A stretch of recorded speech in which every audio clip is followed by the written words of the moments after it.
Morning guys, welcome back to the channel and welcome to part 2 of my Komotec EX430 to EX460 upgrade. Is it worth it?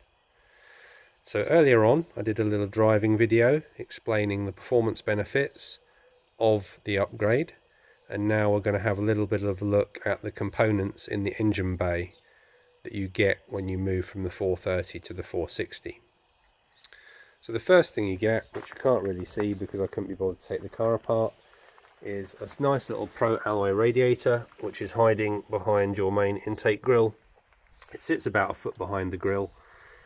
It normally comes in plain metal, but I asked Dave at Seriously Lotus to paint it for me, paint it black, so it was as stealth as possible. The purpose of that radiator is to take obviously air in from the front and use it as part of the charge cooling system to cool down the intake temperatures entering the engine bay. In conjunction with that little radiator, they obviously install pipework which goes round from the nose of the car into the engine compartment. So let's go and have a look at what's in the engine compartment.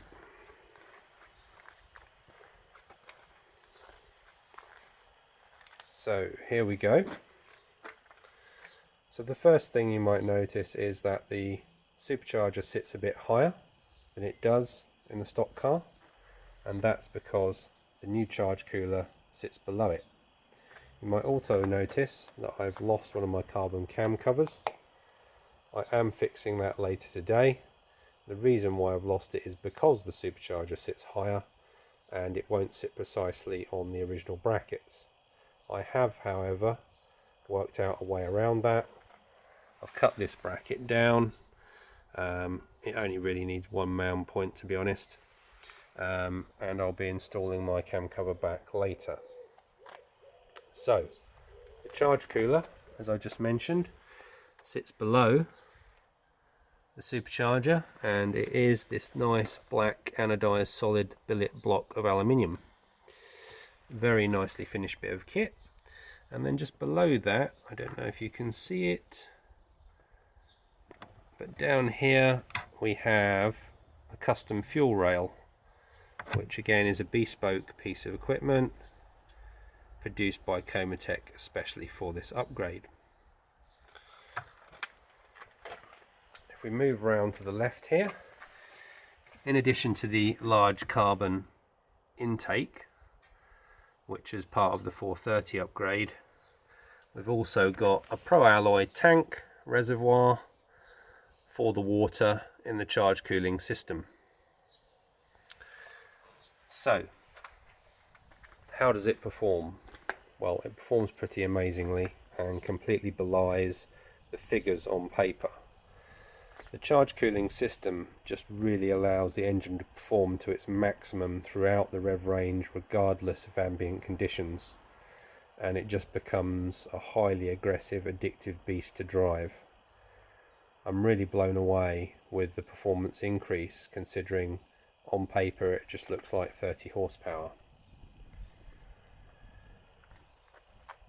Will I go to 490?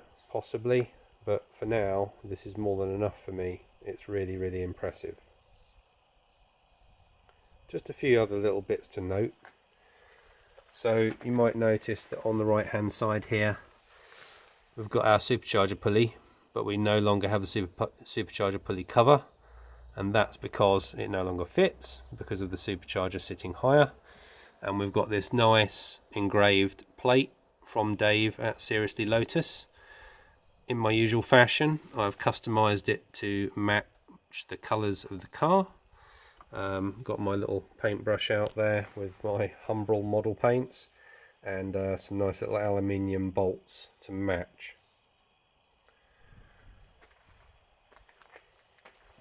So, in summary guys, EX460, it's an amazing upgrade. I recommend it to anyone that has the enthusiasm for their car and the finances to afford it. It is expensive, no doubt, but it is amazing. So that's it for today guys. I'll catch you again soon.